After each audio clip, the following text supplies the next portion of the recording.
Vamos por una nueva hora. Hasta el mediodía, los temas más relevantes son agenda en tiempo compartido. Seguí en NBR, la radio, FM 90.5, donde el mensaje se potencia. El pasado viernes, el 30 de octubre, conmemoramos, celebramos, recordamos, evocamos y volvimos a emocionarnos poniendo en presencia de cada uno de nosotros otra vez aquel 30 de octubre de 1983. Y en aquel momento tal vez pusimos un poquito el acento en lo local y en la figura del intendente Alberto Járegui, quien, bueno, después de una gestión en la que fue electo por el pueblo en 1973, arrasó en las urnas en 1983 y retuvo el municipio de Navarro. Nos pareció que el acontecimiento de celebrar la democracia una vez más da para encontrar aquí nomás a un amigo que es Jorge de Antoni, un hombre que ha conocido profundamente al ex intendente de Navarro, pero además que ha tenido una cercanía notable con el doctor Raúl Alfonsín. Jorge, querido, buenos días. ¿Qué tal? Buenos días, Alfredo, Claudia, todos los chicos ahí. Buen día, buen Muchas día. gracias. Por supuesto, a la querida gente de Navarro, un abrazo enorme. Bueno, es un momento para reflexionar un poco y hacerlo en voz alta de pronto. Sí, si vos me permitís, quiero continuar con tu introducción respecto a Beto Járegui. Por supuesto que lo traté muchísimo a Beto y ustedes muchísimo más en la función pública y particularmente en el día a día, porque más allá de la política, Beto era un hombre preocupado y comprometido con lo que le pasaba a todos y cada uno de los habitantes de ahí, de Navarro. Y Beto fue un hombre que trascendió las fronteras de Navarro, trascendió las fronteras de la primera sección electoral. Y particularmente quiero destacar quizás lo que fue su último gran esfuerzo de sus últimos años de militancia política. Porque cuando yo lo fui a visitar a Beto Járegui a Navarro, no lo invité a transitar un camino de rosas, para nada. No lo invité a la mesa servida, todo lo contrario, lo invité al esfuerzo, al sacrificio, que significaba seguir manteniendo vivos los valores que informan a la Unión Cívica Radical. Y junto con muchísimos amigos de ahí de Navarro, con Ricardo Alfonsín en la provincia de Buenos Aires y en mi persona en la primera sesión electoral, Beto fue de esos hombres que vos lo único que tenías que hacer es avisarle con anterioridad qué día, qué hora y en qué pueblo había que juntarse para debatir y analizar y reflexionar respecto a los problemas que estábamos atravesando los argentinos y en particular los bonaerenses, que así me sumo a esa reflexión que hiciste respecto a Beto y le quiero mandar un abrazo enorme a toda su familia. Bueno, muchas gracias. Es muy reconfortante saber que dirigentes de tu talla recuerden a hombres de Navarro con ese afecto, ¿no? Y bueno, contanos lo que vos quieras de aquel 30 de octubre. Mira, es coincidente con lo que vos planteabas. El 30 de octubre nos invita a la reflexión y a la nostalgia. Son a veces, viste, esos sentimientos encontrados que uno experimenta. Pero yo siempre trato de rescatar aquellas largas e interminables charlas que teníamos con Raúl Alfonsín y aplicarla en el día a día y reflexionar en el día a día. Y de repente Alfonsín nos decía de que en el 83 los argentinos lo que habíamos recuperado era la democracia de carácter formal, o sea, la que está vinculada con los derechos, la de elegir y ser elegidos. Y de ahí para abajo una gran cantidad de derechos que tiene que ver con la vivienda, con la salud, con el trabajo, con la educación. Pero también nos decía Raúl Alfonsín que lo que nosotros habíamos recuperado era nada más que la democracia de carácter formal y que teníamos que ir en la búsqueda del carácter instrumental que tenía esa democracia formal, es decir, pasar a lo que nosotros, los que somos socialdemócratas y progresistas, denominamos la democracia social. Es decir, Y es muy peligroso, Alfredo, esto. Hoy los argentinos tienen derecho a la vivienda y sin la vivienda, los que la tienen de repente, de vivienda tienen el nombre nada más, tienen derecho a la salud, pero muchas veces estar condenada a largas esperas en los hospitales públicos porque los esfuerzos que hacen los profesionales, incluso también el Estado, no alcanza. Derecho a la educación y de repente no son muchos los chicos que pueden experimentar ir a la escuela y muchos de ellos a la edad en la que tienen que estar estudiando y disfrutando, están trabajando. ¿Y eso es responsabilidad de quiénes? ¿Es de responsabilidad del conjunto de la ciudadanía? Sí, pero particularmente de los que estamos abocados a la militancia política. Por eso yo no estoy de acuerdo cuando en estos días y en distintos medios se reflexionaba con el 30 de octubre y hablaban de la deuda de la democracia. La democracia no tiene ninguna deuda. La deuda la tenemos los que hacemos política, tenemos que hacernos cargo de eso. Porque es muy fácil delegar las responsabilidades, incluso en algo de carácter, si vos podés ver, decir, no en abstracto, pero sí en colectivo. A mí la verdad me enoja mucho cuando hablan la democracia o la gente. No, hay que ponerle nombre y apellido. Claro. Lo que tenemos es esa deuda, somos los militantes. Porque además ese discurso de la deuda que tiene la democracia encierra una evocación romántica hacia los golpes de Estado. No se lo dice expresamente porque no vende, pero en realidad creo que en el fondo está ese mensaje. Sí, yo escuchaba a un periodista el otro día y entonces él hacía una referencia justamente en otro ámbito, ¿no? A que se refirió a los 30.000 muertos por coronavirus y hizo una alusión que yo lo escuché con respecto a los 30.000 desaparecidos. Después lo desmintió porque dijo que no sé qué cosa. Hay un mensaje a veces de la prensa, de muchos sectores de la prensa, que está enroscado con una evocación romántica, algo que no pueden expresar en palabras. Muy bueno lo que planteás. Muy bueno lo que planteás y créeme que da para una charla extensa. Mirá, yo creo de que es muy peligroso y lamento que muchos dirigentes de mi partido son los que levantan esa bandera.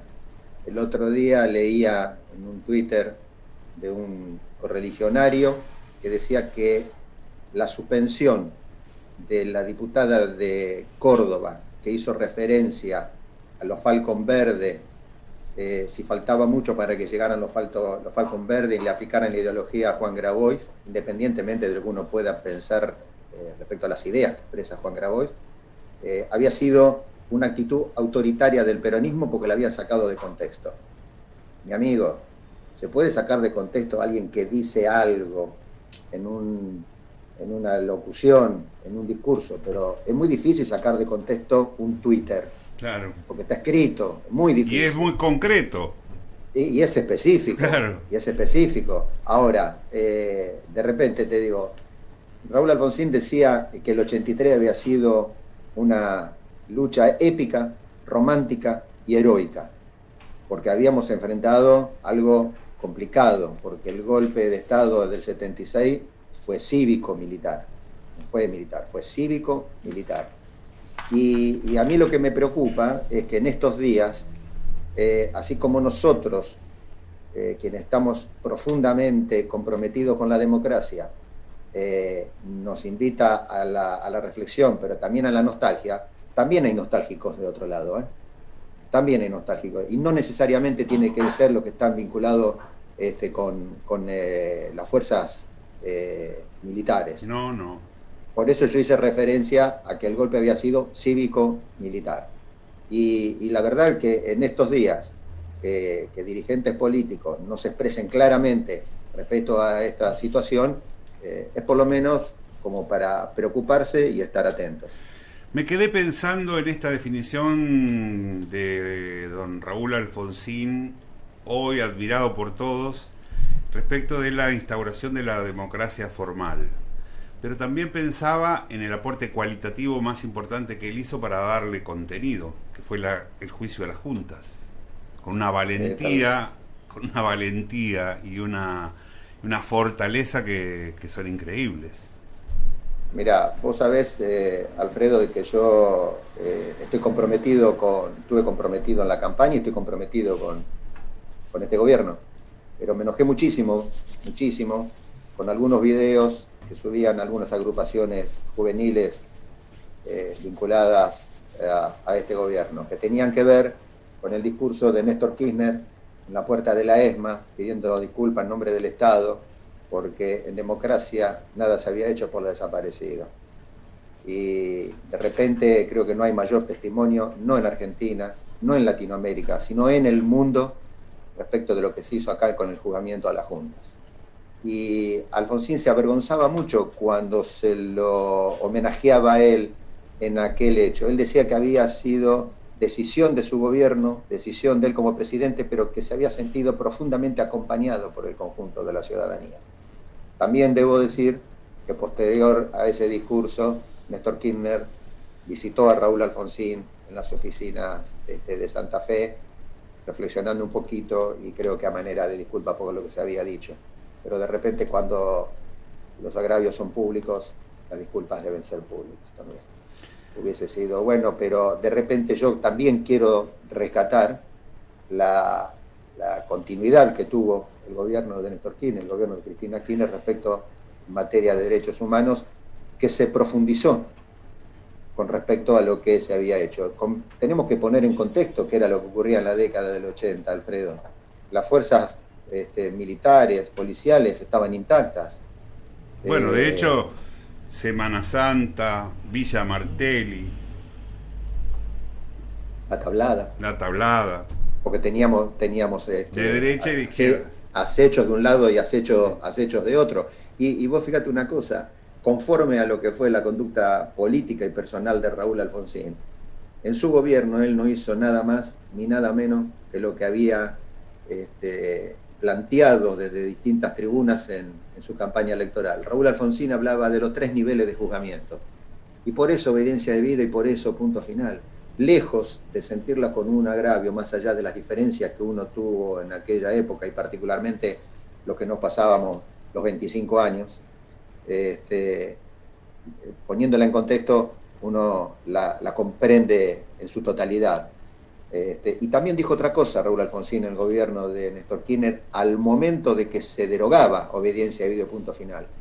Raúl Alfonsín le habló a sus legisladores y les dijo que no se sientan comprometidos en oponerse a la derogación de obediencia debido punto final por haber sido leyes que se habían implantado en su gobierno, porque lo que pudo haber sido muy útil en su momento ya quizás no lo sean tanto. Eso habla no solamente de la inteligencia, de la magnitud estadista de Raúl Alfonsín, sino también de su umbría de bien y de su comportamiento ético con sus correligionarios que estaban cumpliendo una función legislativa en ese momento. Que rescatemos y destaquemos los valores éticos de Alfonsín realmente es algo que ya ha pasado de ser de uso común, pero siempre recuerdo que poco después de su renuncia, ¿cómo la llamamos? Renuncia, destitución, algo por el estilo, Alfonsín estuvo en Navarro, al poco tiempo estuvo en Navarro, y yo pude verlo. En esa época el periodismo acá era mínimo, así que estaba yo solo frente a Alfonsín. Y a mí me impresionó mucho su fortaleza, ¿no? Venía de ser vilipendiado, que la hiperinflación, que era el responsable de todos los males, y su fortaleza, su mirada profunda, esos ojos particulares que tenían, una mirada profunda, hablaban de su sentido ético, de la política, de la realidad y de su gobierno. Mira, yo creo que fui un bendecido en ese sentido de haber podido compartir con él los últimos 18 años de vida. Y en aquella oportunidad a la que vos hacés reflexión, Alfredo, antes de que Raúl Alfonsín saliera a recorrer las distintas localidades, había muchos correligionarios, encumbrados correligionarios, que le sugerían que no lo haga, que la gente estaba muy enojada con lo que había sido su gobierno, y que de repente quizás podía pasar que no lo quisiera escuchar. Casualmente, mirá lo que son las cosas, muchos correligionarios que hoy son legisladores nacionales, en el Congreso de la Nación, legisladores provinciales de su provincia, les decían eso. Y Alfonsín decía que era su obligación llevar la palabra de lo que él creía que debía decir en esa oportunidad, y que de ninguna manera él iba a renunciar a lo que había abrazado en su vida, que era la militancia política, y la militancia política aplicada a los demás. Y la verdad es que, más allá de decirte, Alfredo, que lo extraño profundamente, mira, varias veces conversando con mi esposa y haciendo reflexión en algunas cuestiones vinculadas con el día a día y que tiene que ver con la política, le digo, ¿cómo lo extraño? ¿Cómo extraño levantar el teléfono y pedirle una entrevista y conversar? Y vos fijate lo que nos está ocurriendo. El otro día, el 30 de octubre, cuando se conmemoró el 30 de octubre en la Cámara de Diputados de la Nación, debo decir que si Leopoldo Morón hubiese sido diputado nacional, la palabra, los conceptos éticos, morales y filosóficos de la Unión Cívica Radical, en ese homenaje, en esa oportunidad, hubiese estado ausente. Porque el discurso radical en la Cámara de Diputados fue el de Leopoldo Morón, que dijo claramente, cuando todos en estos días, yo no sé si por ser políticamente correcto, por quedar bien con los medios, con las corporaciones, dicen, nadie perdió el 30 de octubre del 83. No es así, Alfredo. Hubo quienes perdieron. El partido militar perdió. La derecha conservadora perdió. Los grandes medios concentrados de poder perdieron. El sistema financiero especulador perdió. Los agoreros de las privatizaciones perdieron. Los que endiosaban al mercado perdieron. Cuando Alfonsín decía nadie perdió, se refería a la política. Él no sentía que había derrotado al peronismo. Él no sentía que había derrotado a Ítalo Luder. De hecho, le ofreció a Luder la presidencia de la Suprema Corte. Exactamente. Cuando Alfonsín hablaba de perder, hablaba de otro, en otro sentido, hablaba en la política y reivindicando profundamente la política. Por eso yo creo de que si realmente queremos seguir en la dirección que nos trazó Raúl Alfonsín en aquella epopeya que fue el 83, lo que debemos hacer es no abandonar los principios, ser profundamente radicales día a día, y algo que yo le comprendo a mi correligionario que es muy difícil, estar del lado de la vereda que se tiene que estar, independientemente de con quién debemos acompañar nuestros caminos de ruta. Yo estoy consustanciado de que hoy la política dejó de ser bipartidista, ya no está organizado el Partido Justicialista y la Unión Cívica Radical, ya se acabó ese bipartidismo histórico. Hoy predominan los frentes, frente de centro-izquierda y frente centro-derecha. En el primero siempre voy a estar enrolado, y voy a estar enrolado con los compañeros de ruta que también así lo decidan. Yo considero que la crisis del 2000 se llevó puestos los partidos políticos, y que esta crisis, en mi opinión, se tiene que llevar puestas las alianzas electorales, para que vayamos en búsqueda de alianzas de gobierno y alianzas programáticas. Y vos fíjate, yo muchas veces me pregunto, ¿cómo hay países, estados, que independientemente de cómo van cambiando, bueno, Uruguay es un ejemplo de esto, independientemente de quién gobierne, se trazan grandes políticas vinculadas con la salud, la educación, la producción y el empleo. Cada uno le imprime la impronta conforme a valores que ha defendido toda la vida, pero esos trazos gruesos no se tocan. Que así sí tenemos que transitar, y yo coincido contigo. Mirá, yo creo de que hay momentos que son de quiebre en la política de una nación. Yo creo que el 83 fue una elección que la denominamos de quiebre, porque pasamos de una dictadura a la democracia. Alfonsín decía que el que no sabía distinguir la diferencia entre una dictadura y una democracia no sabía distinguir la diferencia que había entre la vida y la muerte. La otra elección de quiebre claramente fue la de 2003, porque se trató de la reconstrucción del sistema que estaba seriamente amenazado. Y yo creo que la última elección, la del 2019, también fue de quiebre, porque era salir de un neoliberalismo perverso que claramente nos ancló en la pobreza, nos ancló en la postergación, nos ancló en la desaparición de la pequeña y mediana empresa. Y ahora este es el desafío, reconstruir. No, yo creo que no hay que cejar en los esfuerzos, ¿no? Jorgito, gracias por tu tiempo. Un recuerdo emocionado para el doctor Alfonsín. Gracias por tu amistad y por este testimonio. No, por favor, te quiero agradecer. Siempre es muy grato conversar contigo. No veo la hora de que se levanten las barreras y lo pueda hacer en ese estudio tan de avanzada. Hay que decir, mirá, yo recorro muchísimos pueblos, particularmente de la provincia de Buenos Aires.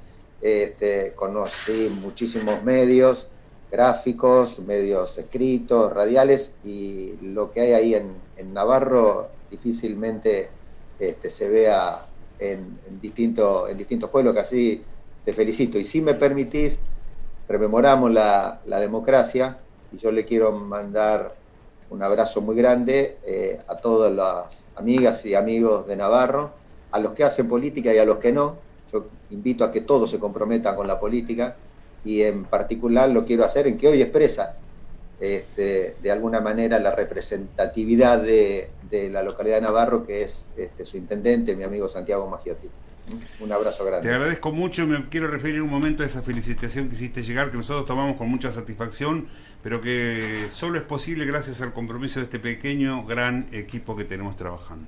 Claudia, Enzo, Darío y el resto que hace sus cosas en el transcurso de la semana. Gracias, Jorgito.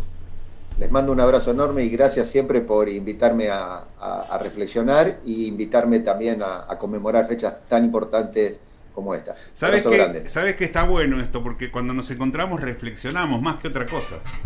No, si yo, mira, vos sabés de que un amigo mío me decía siempre, pero vos siempre te juntás con los que piensan distinto. ¿Y cómo querés crecer?